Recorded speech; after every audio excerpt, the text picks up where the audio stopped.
아이들하고 게임을 하다 보면 이겼는지 졌는지가 중요할까요? 중요하지 않을까요? 네, 너무나 중요합니다.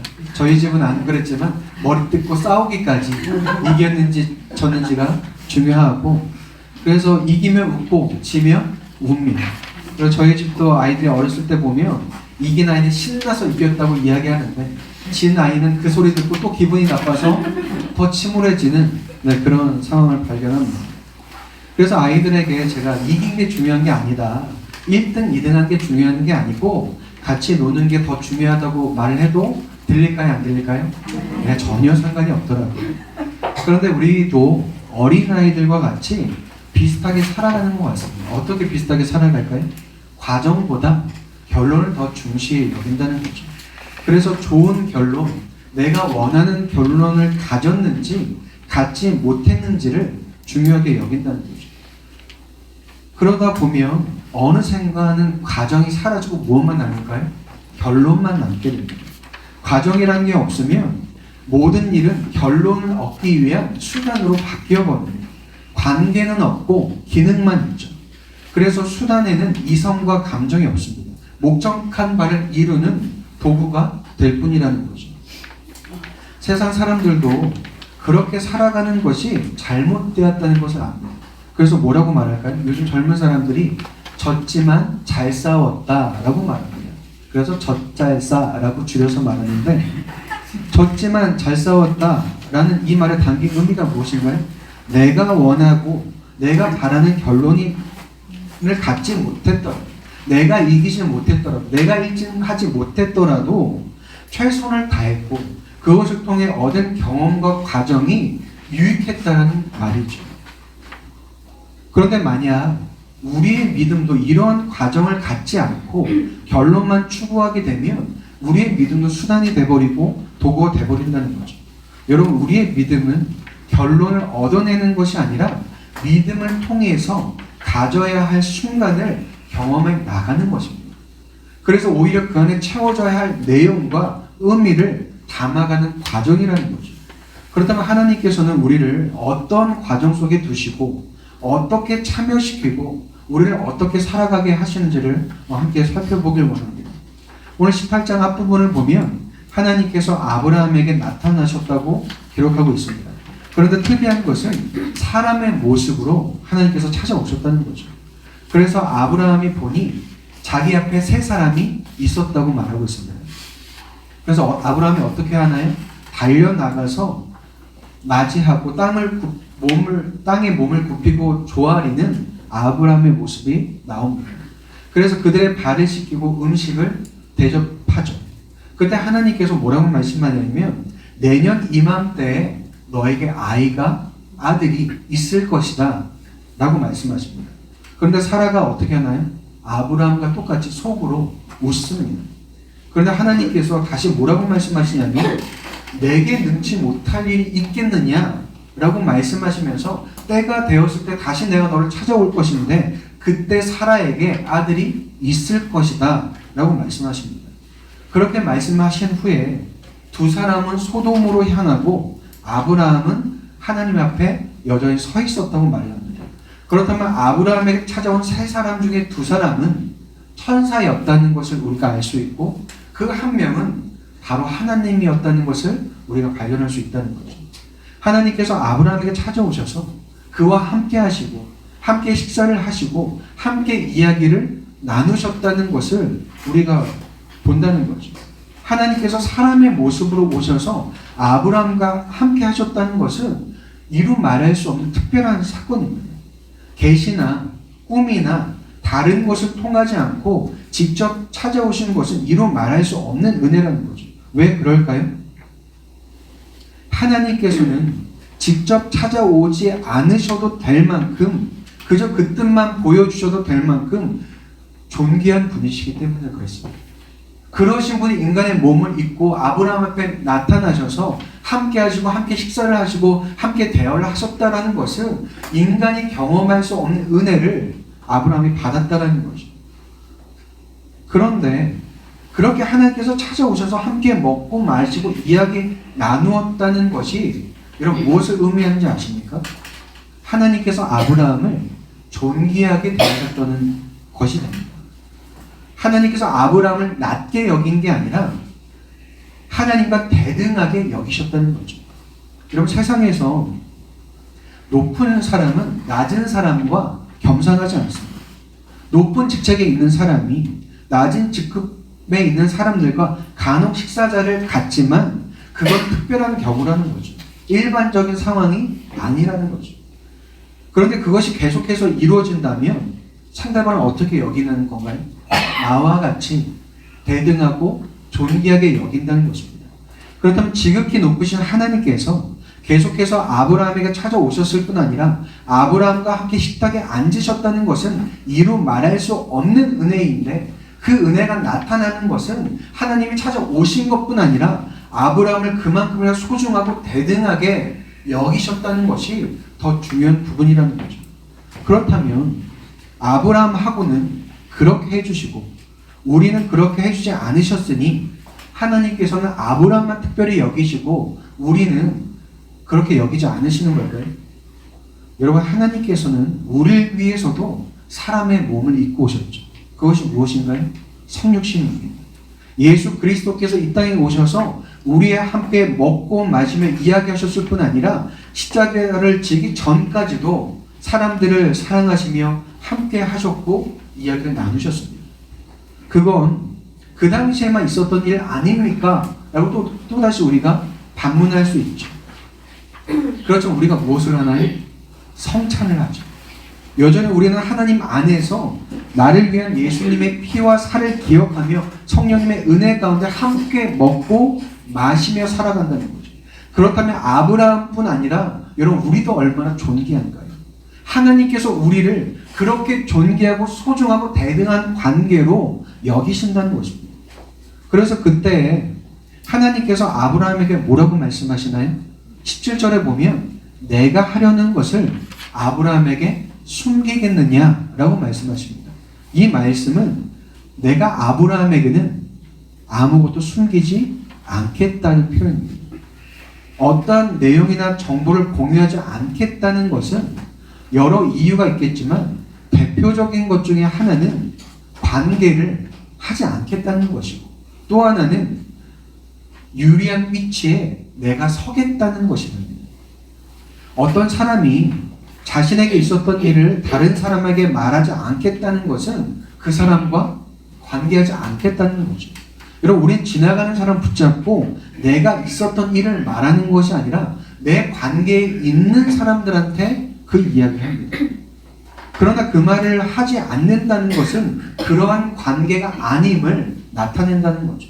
그렇다고 해서 숨기는 것 없이 다 말해야 한다거나 우리는 말해야 한다거나 상대방을 위해서 말하지 않는 것이 잘못되었다고 지금 말하는 것이 아니라 보통의 상황에서 관계를 통해서 내용과 정보가 전달된다는 것을 지금 여러분에게 말씀드리는 것입니다.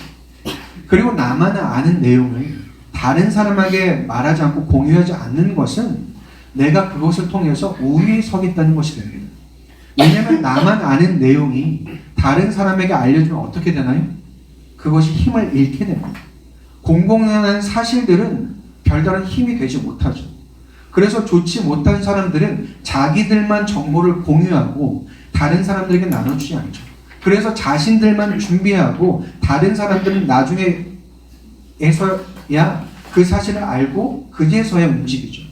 그런데 하나님께서 아브라함에게 숨기지 않으시겠다는 것은 아브라함과의 관계를 소중히 여기실 뿐 아니라 대등한 위치에 세우시겠다는 것을 다시 한번 그 말씀을 통해서도 증거하신다는 거죠. 여러분, 하나님을 믿는다는 것, 하나님의 자녀가 된다는 것이 여러분 바로 이것입니다. 과연 우리가 하나님과 내가 소중한 관계가 아니고 대등한 관계가 아니라면 하나님을 원망하고 하나님께 불평하고 하나님께 따질 수 있을까요? 그럴 수 없다는 거죠. 우리가 회사 사장한테 가서 이렇고 저렇고 따질 수가 없다는 거죠. 그런데 가족한테는 어떻게 하나요? 이렇고 저렇고 다 따질 뿐 아니라 불평하고 싸우고 원망한다는 거죠. 그럴 수 있는 이유가 무엇인가요? 가족이라는 대등하고 따뜻한 관계로 맺어져 있기 때문에 그렇다는 거죠. 하나님께서 그러한 관계로 우리를 부르셨다는 것입니다. 우리에게 종이라는 관계가 아니라 자녀라는 관계를 허락하셨다는 거죠. 그렇다면 하나님을 우리가 막 대해도 될까요? 네, 그럴 수 있는 특권을 하나님께서 우리에게 주셨습니다. 이 이야기가 하나님을 함부로 하라는 것이 아니라 때로는 우리가 하나님께 함부로 하는 실수와 잘못까지도 품으시는 그 하나님의 놀라운 사랑과 은혜 안에 우리가 살아가고 있음을 기억해야 한다는 이야기입니다. 우리 교회 안에 믿음이 더 성장하길 바라고, 기도도 더 잘하길 바라고, 하나님을 더 사랑하길 바라는 분들이 많이 계십니다. 그래서 하나님을 가까이 하고자 하는 그 모습이 너무나 소중하죠.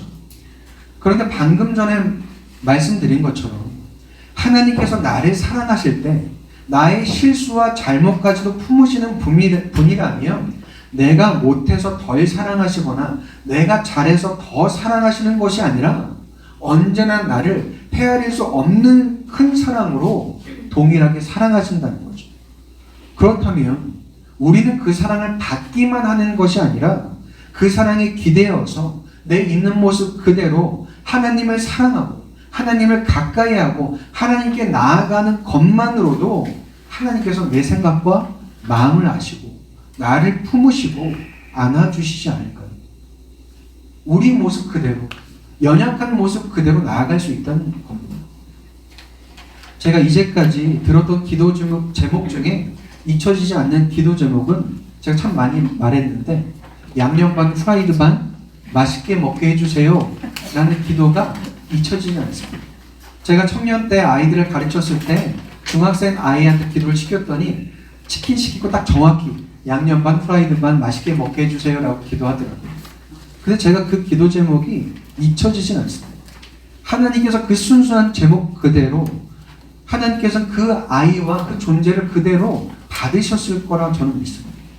그래서 매일 양념 반 프라이드 반이라고 기도하라는 것이 아니라 내 모습 그대로 받으시는 하나님을 기억하고 그 하나님을 사랑하고 그 하나님께 나아가는 삶을 살아가는 것이 여러분 우리의 믿음이라는 거죠.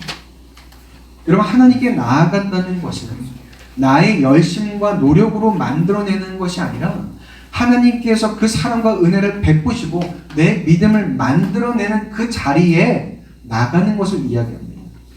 지난 목요일에도 이야기 나눴었지만 여러분 하나님께서 우리에게 밥을 짓거나 밥을 차리라고 말씀하시는 것이 아니라 밥을 먹으라고 말씀하시는 것입니다. 우리는 우리의 믿음을 만들어내거나 성장시킬 수 없다는 거죠. 그것은 하나님께서 하시는 일입니다. 그렇다면 우리는 하나님께서 우리의 믿음을 굳게 하시고 성장시키시는 그 자리에 나아가는 반응만이 우리의 전부라는 거죠. 요즘에 노력이 아니라 노오력이라는 단어가 있습니다.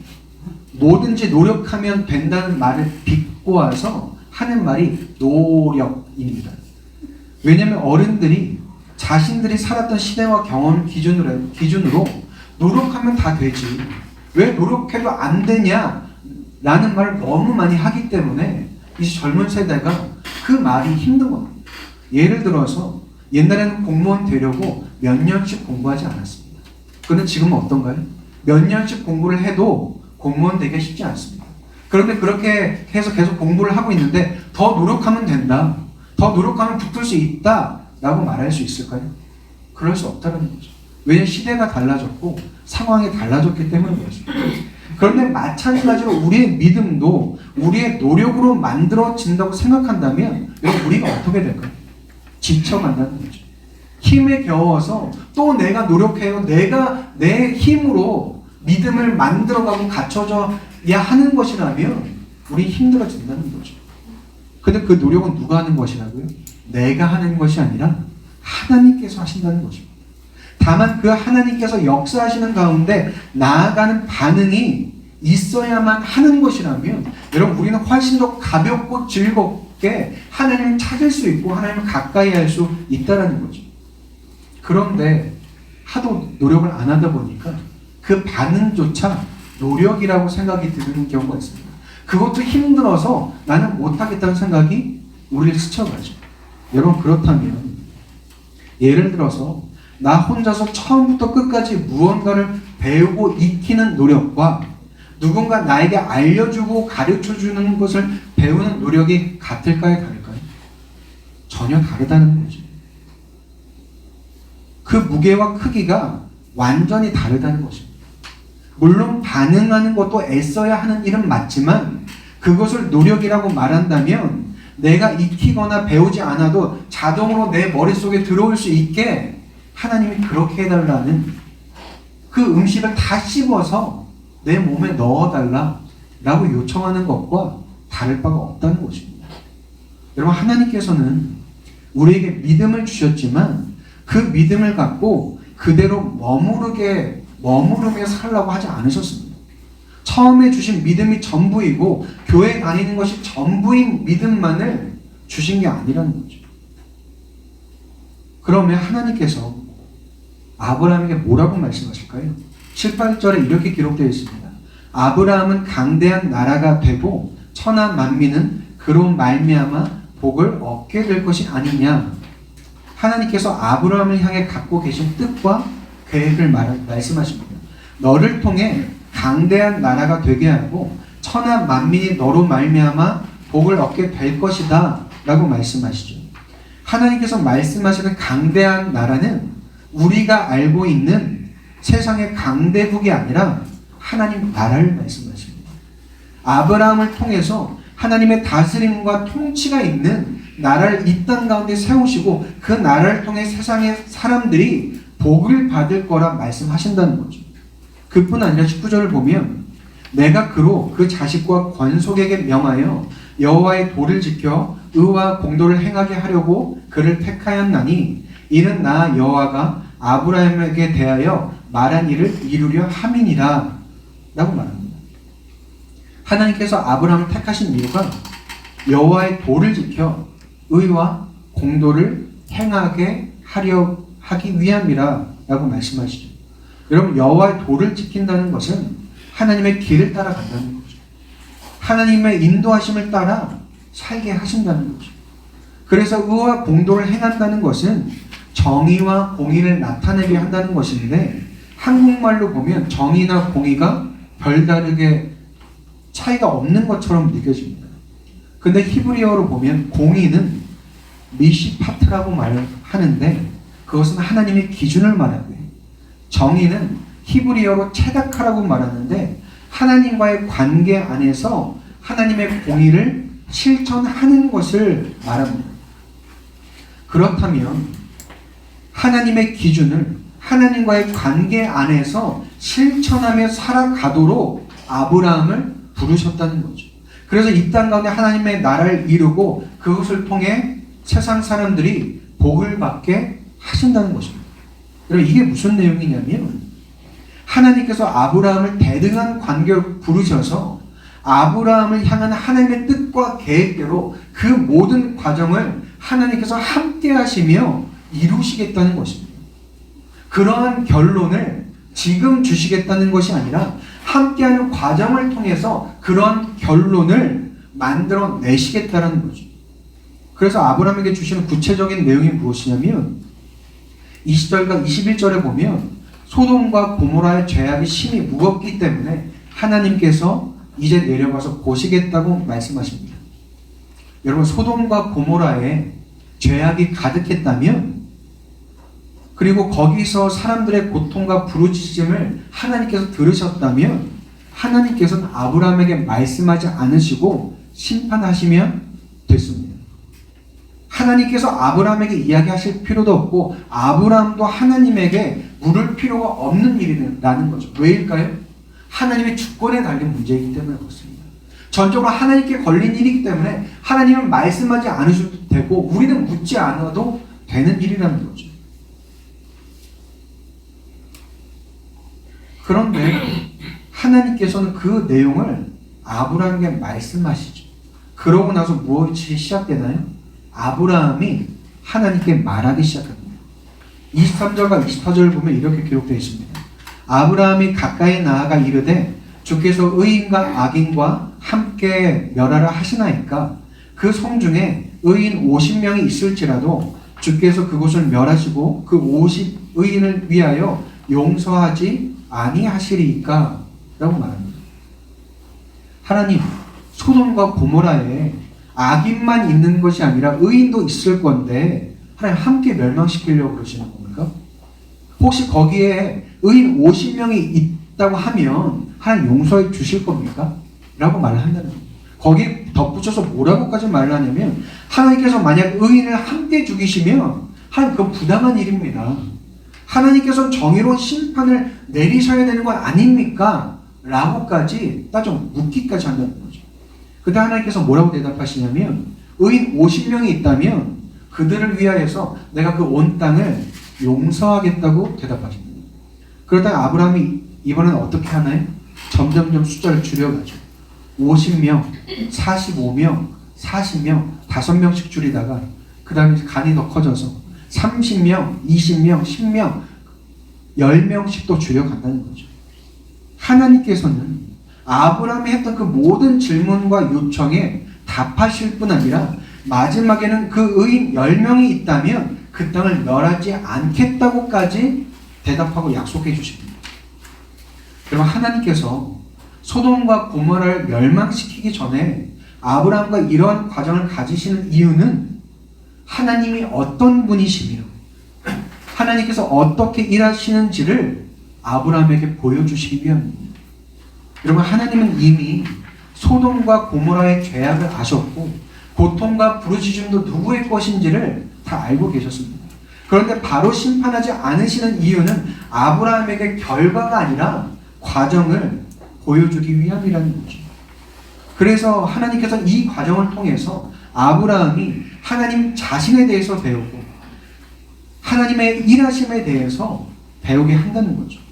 아브라함이 하나님께 묻고 하나님께서 답하신 것을 다른 말로 표현하자면 기도고 중보입니다. 여러분, 그렇다면 우리에게 기도나 중보가 왜 필요할까요?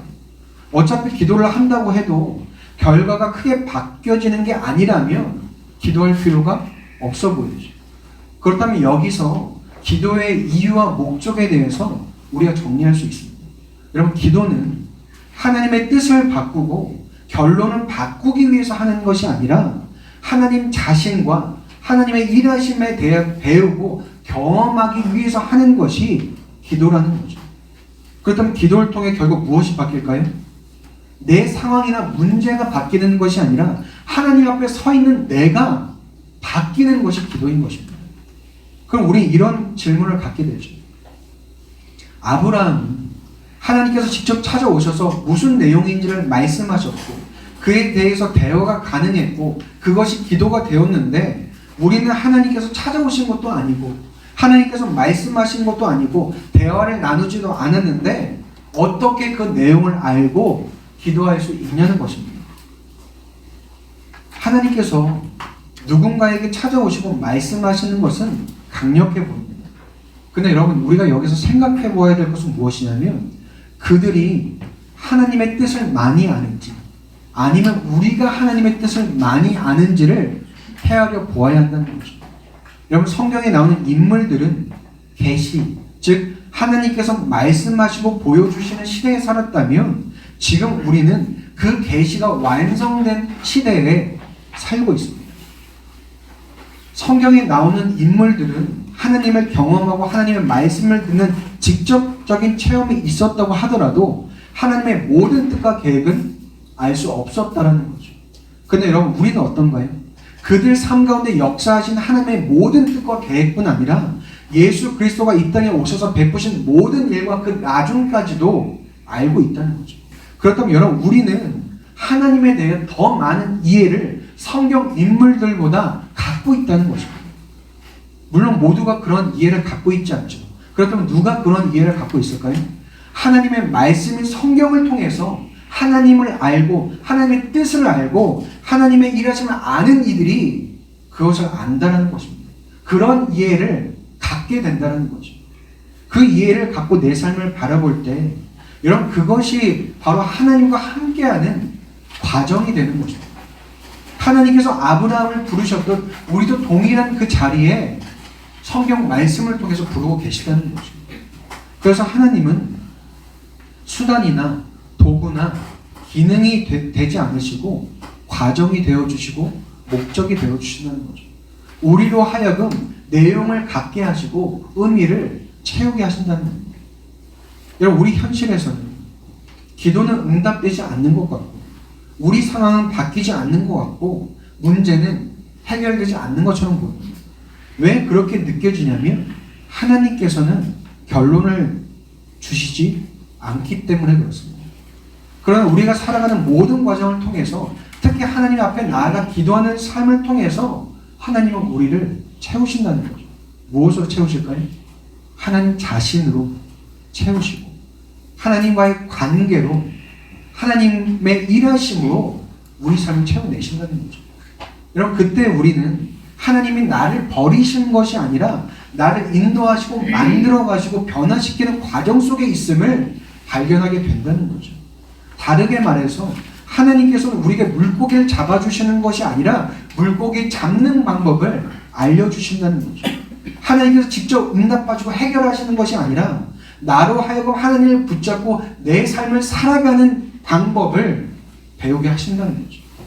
그래서 믿음은 문제가 사라지는 삶이 아니라 문제 한가운데에서도 하나님을 놓지 않는 삶이 바로 믿음인 것입니다. 여러분, 우리 믿음은 직선으로 자라지 않습니다. 물결처럼 계속해서 오르락 내리락 거리면서 자라요. 그래서 믿음이 그런 것이니 하고 자포자기하라는 것이 아니라 혹은 흔들리지 않으려고 애쓰는 것이 아니라 흔들리는 속에서 하나님을 붙잡는 것을 훈련해 나가고 배워가는 과정이 되어야 한다는 거죠.